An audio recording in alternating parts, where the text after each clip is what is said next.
Welcome to the Childfree Wealth Podcast, hosted by Bree and Dr. J, Certified Financial Planner. Here we discuss life and finances as it relates to being child-free.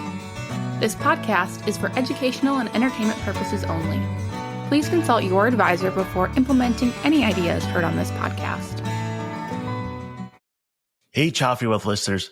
What happens when you're going to look at long-term care and retirement and you have money so you can buy the best? That's what we're going to dive into today. The question is, if I have all the money in the world and I can do whatever I want in long-term care, how do I age in luxury? And I'm going to be real, this is not going to fit everybody, but for those that it does, it's a different way of looking at things. Because the challenge is when people look at long-term care, they're often looking at kind of the downsides of it, the not so nice facilities, relying on Medicaid, a few of those other things. And that is reality for many people. When you have a decent amount of assets, there are other choices, and that's what we're going to dive into. So, Bree, where do you want to start? Well, I think we should just start from the beginning. What exactly are we talking about? Let's kind of think about this and say, all right, this question is, who's going to take care of you when you're older? And in some cases, it literally means them physically caring for you and taking care of you. And when people start with that, they often go, all right, I want to age at home. And the technical term is age in place, but the better term is age in the right place. So how do I bring in care into the right home for me to be able to do it safely? And I'm starting there because that is expensive. If you want to age in place and you want to have care 24/7, it gets pricey. It most likely is going to be more expensive than a skilled nursing facility. And there's no way to kind of scale up or down besides the number of hours you get for care. And if you're single and you need care 24/7, you're going to be paying for care 24/7. And the result is a rather hefty bill. Now, the good thing is you can choose, hey, do I want somebody that's like a nurse? Do I want just a caregiver? Do I want, somebody that cooks and cleans, whatever it is? But there's a wide variety. But then you also have to be comfortable with having random people in your house taking care of you. And I say that kind of like, well, some people want that, some people don't, but like, which are you more comfortable with?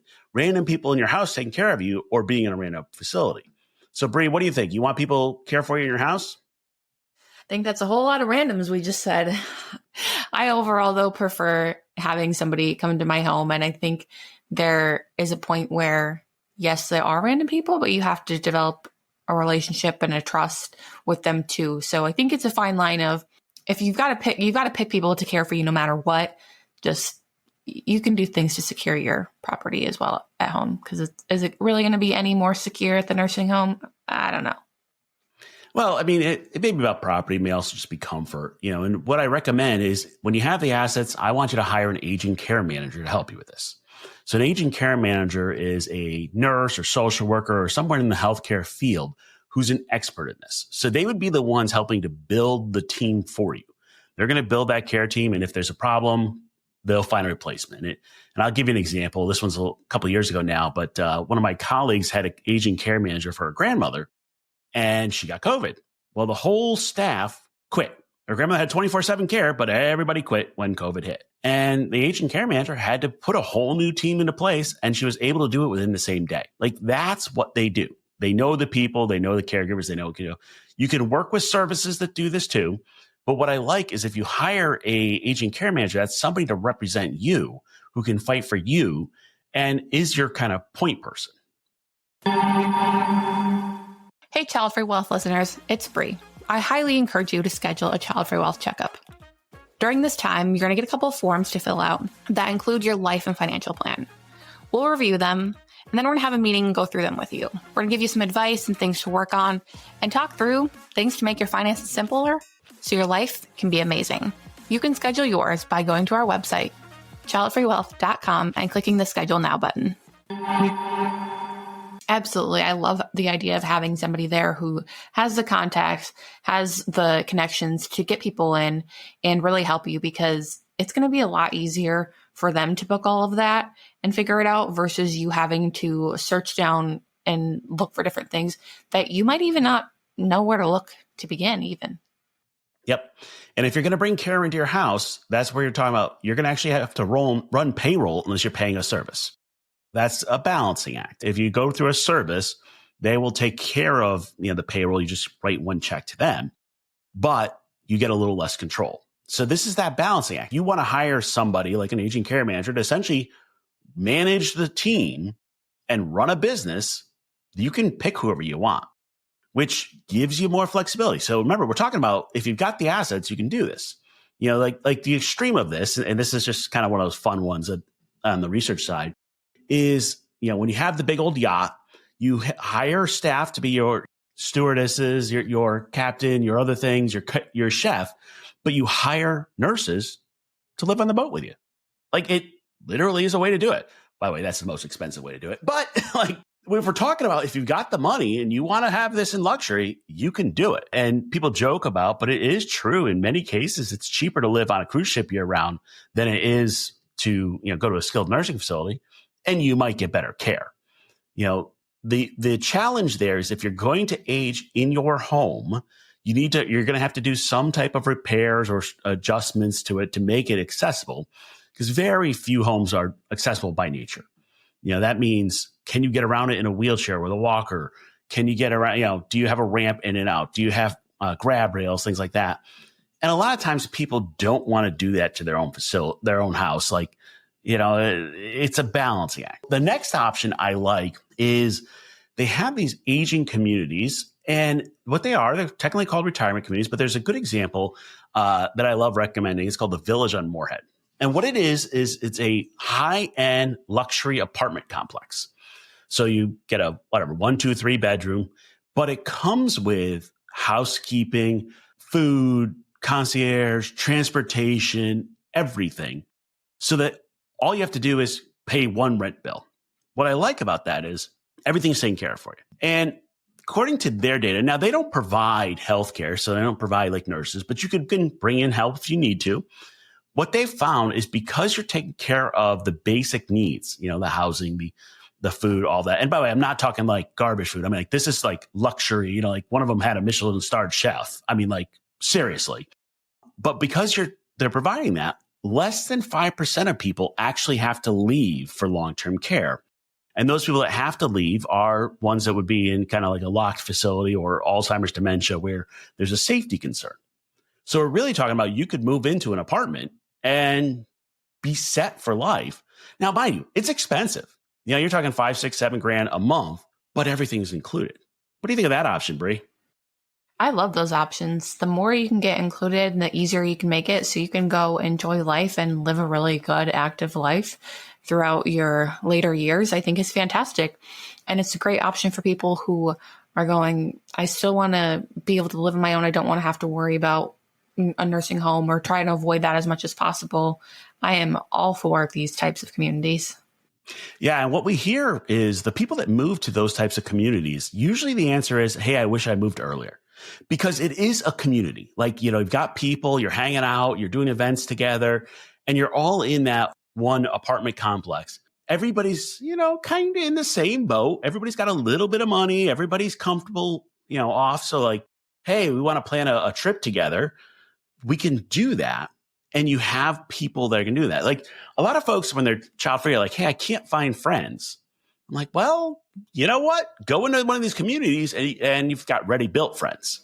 Yeah, absolutely. It's a great way to connect with people. And you really have to put yourself out there and go to many things and be connected to the people around you in order to build friends. And so if you've got a community kind of in place, it makes going out and doing the things to make friends a little bit easier. Yeah. And while we're talking about the community and friends, the next option a lot of folks like to think about is a Golden Girls home. Hey, a whole bunch of friends living together and we're going to take care of each other. And I list that here on kind of like the side when you have a bit of money, because there's both kind of like, hey, we're a bunch of friends together. We don't have a lot of money, so we're going to take care of each other. And then there's the, hey, we have a lot of money and we're going to live together. Like, for example, I had somebody who wanted to buy a castle, and each of the ladies would get their own room in the castle, and they would live in the castle as their Golden Girls home. I mean, I thought that's a little drafty, because most of those places weren't made for heating and AC, but all right. But there are ways to do that in intentional communities together with a bit more money, where you can have a bit more luxury. And now, if you're going to bring in that 24/7 care, they could care for more than one of you.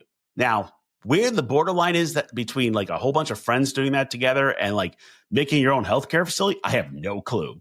But it is an option. Yeah, it's a great option to have multiple people kind of come together and do that. There's actually Sister Monica Claire. She is a nun, and she basically made that her retirement plan, becoming a nun. And it's all, I mean, that is the ultimate Golden Girls scenario.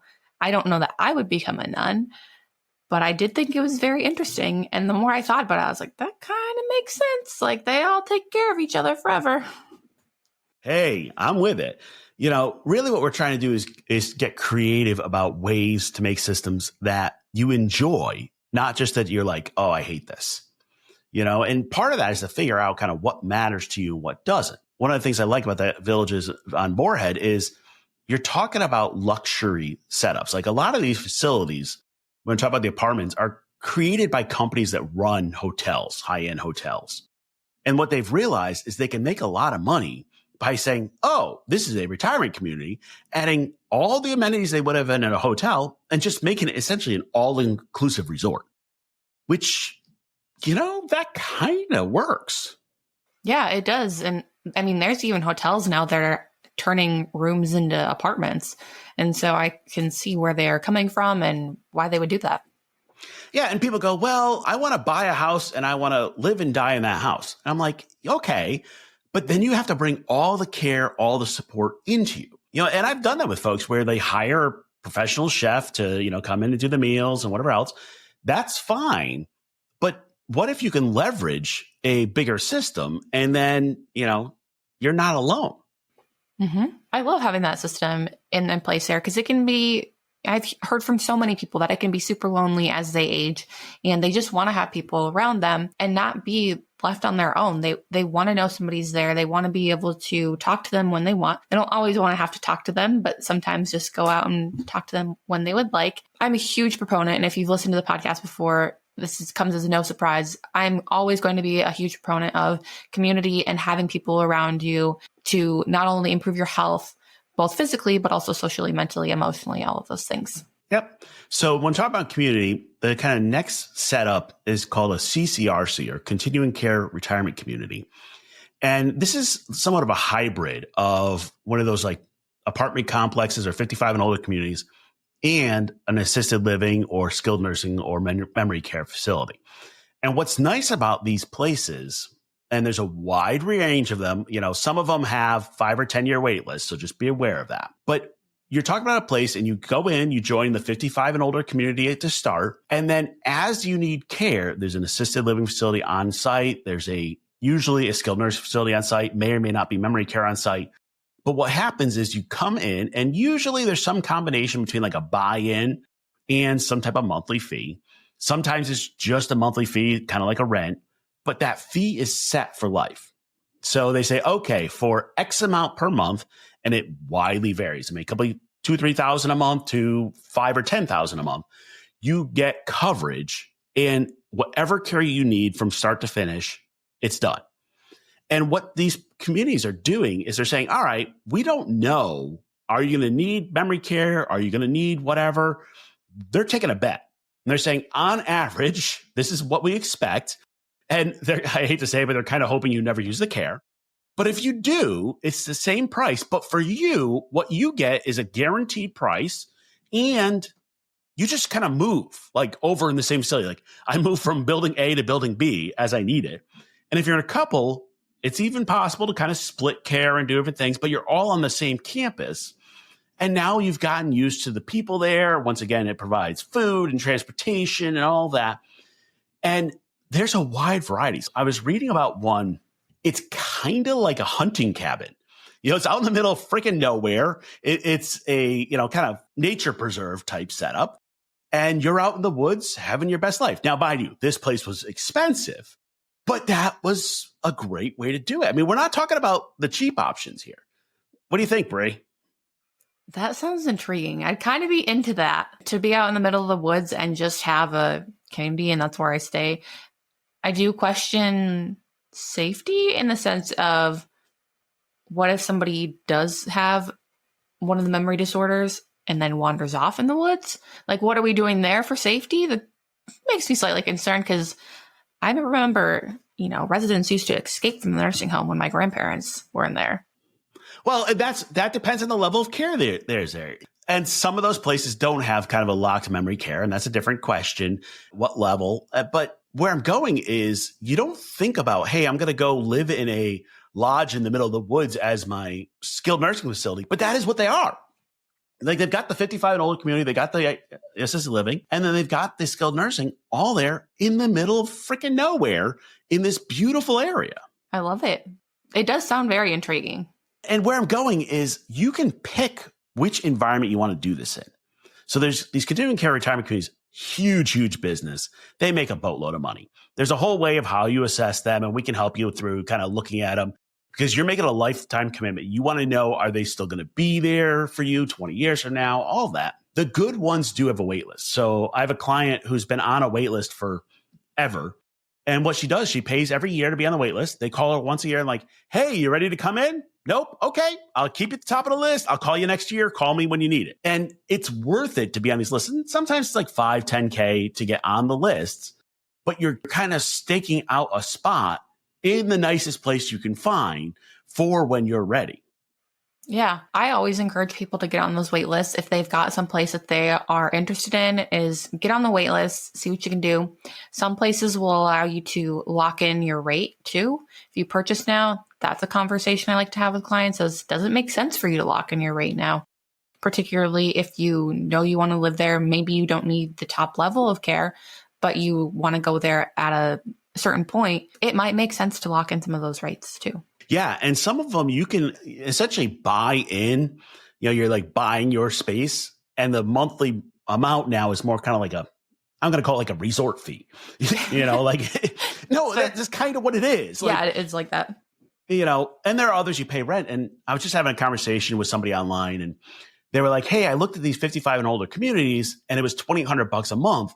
I can't afford that on my Social Security. And I'm like, first of all, some of these places are not intended for you to pay for just by Social Security. Like the point is, you get to pick the level of care based upon the amount of money you have. But $2,800 a month for a CCRC, that's not crazy. That's kind of average-ish. I'm not seeing an issue, but it's a sticker shock if you're living on a fixed income just on Social Security. It's not an option.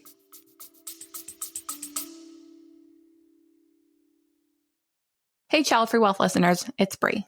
If you haven't already signed up for our newsletter, be sure to get on it, where each week we send out information regarding what's going on in the world of child-free life and finances.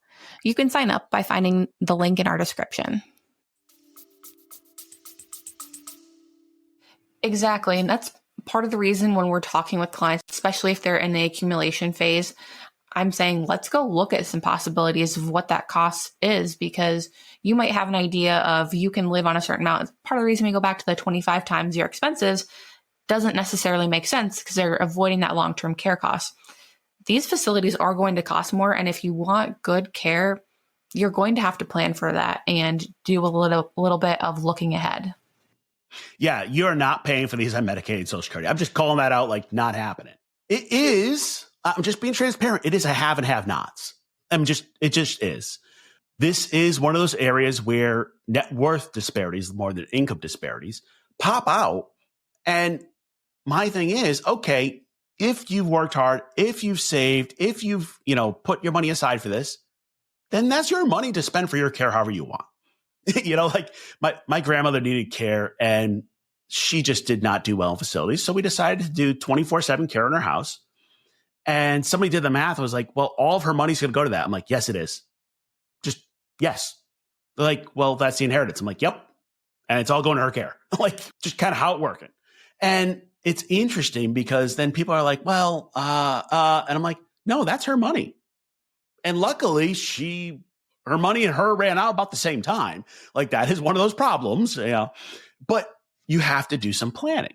And when you talk about paying for this, a couple things on this. If you have long-term care insurance, it may, and in many cases it will, pay for in-home care. It may or will pay for kind of these CCRCs. The apartment complexes are a little weird because those are mostly just about housing. So long-term care insurance is going to pay when you have some types of activities of daily living that you have issues with. So it'll pay for like any care you have to bring in. It may pay for a portion. When it comes to CCRCs, they give you a sheet that says, look, this percentage or this amount is a medical expense. The other stuff is not. Well, that medical expense, that is what you can write off your taxes. That is also what the long-term care insurance may pay for. And it depends on your policy. So really, when we're talking about, hey, I'm going to pay out of pocket for this stuff, long-term care insurance is not my first go-to. There are some of the annuities that will do this. They're a little more flexible on what you pay for. But we're really talking about, I'm going to use my investments and my money to pay for it. You know, where people go, hey, I sell my house, I use that to buy into the CCRC, and then I pay that ongoing fee. It's not these options I'm talking about because they're nicer. There tend to be some combination between both medical costs and housing and just life costs. You end up not being able to use kind of the medical options or the insurance options to pay for them. And another portion that goes along with that is I've seen multiple facilities who they will have some sort of life care where once you buy in and if you've been there for a certain amount, if you run out of money, they'll continue to take care of you because there's been funds set aside in other ways to then care for people who have run out of money.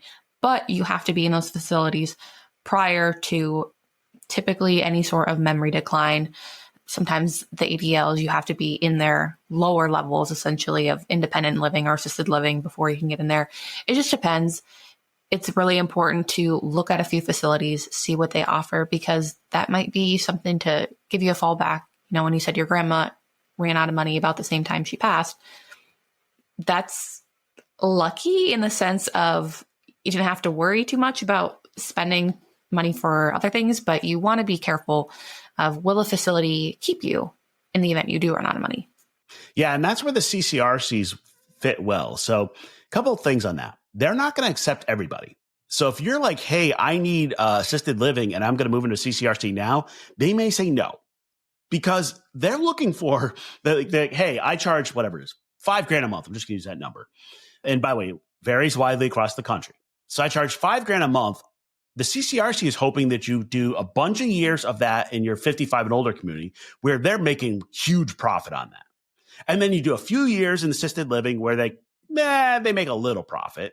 And then you do like 6 or 9 months in the skilled nursing where they actually lose money on it. Like that's kind of the math equation is how that works.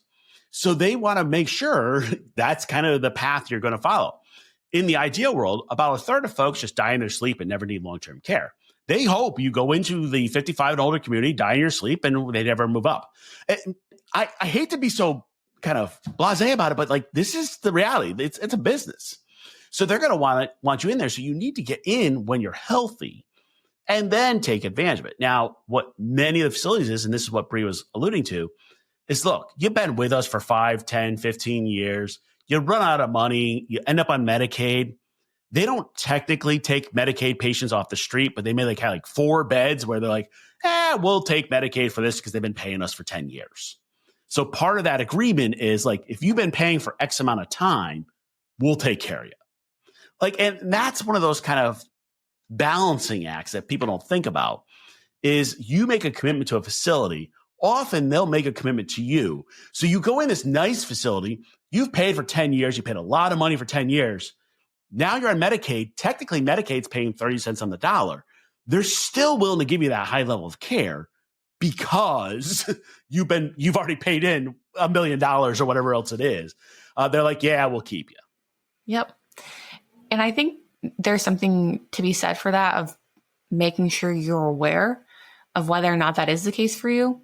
Because I don't know what you do if you're in a facility that doesn't keep you and you're at that point. Actually, here's what happens. You get kicked to the street. Now, I'm saying that kind of tongue in cheek, but that kind of is what they're doing. They're like, okay, you're running out of money. I've got, some of the facilities will flat out tell you this. We will not keep you if. Okay, that signing up. And what they'll do is they'll go, hey, you got whatever, 3 to 6 months, go find somewhere else. And that's where you have to have a backup plan. And that's where you're going to Medicaid service. And I'm telling you, if you're jumping from, hey, I've been in this really nice facility to I'm in any Medicaid bed that covers, you're talking about night and day coverage. Like that's where your plan has fallen apart. Exactly. And just even the ability for you to make decisions at that point might be not necessarily there, depending on the situation. So that is what just makes me want to cringe and just hurts my heart too. So in addition to this question of like long-term care or the facilities, the other thing you need to think about is who's actually going to make the decisions for you. And when you have the money, you can pay for a professional to do this. We're launching a service later this year we call Childfree Trust. That service is we've partnered with a trust company called Well & Trust, and we are going to serve as Childfree folks, medical power of attorney, financial power of attorney, executor, and trustee. So we will actually make the decisions for you. And the bonus of that is you are paying a trust company, which is a fiduciary. A trust company is essentially a bank that does not take deposits. And you're paying that professional to do that management of your finances, your medical, and your trust and your executor, which is like, hey, everything about your life, they're managing. Now, what that means is they manage the aging care manager for you. They manage your investments for you. But you set out the plan. You say, this is what I want, and then they execute it for you. The bonus is when you've got the money to do it, you can pay a professional to do this, and you don't have to worry about it. I was working with a couple, and they're a husband and a wife, and the husband had managed most of the finances all life. And he's like, look, when I pass, I want somebody to manage this for my wife because I've managed it for her entire life. I want somebody to manage it for her going forward. She's good with that. Well, then you can choose at what point, hey, I want you to step in and do this for me.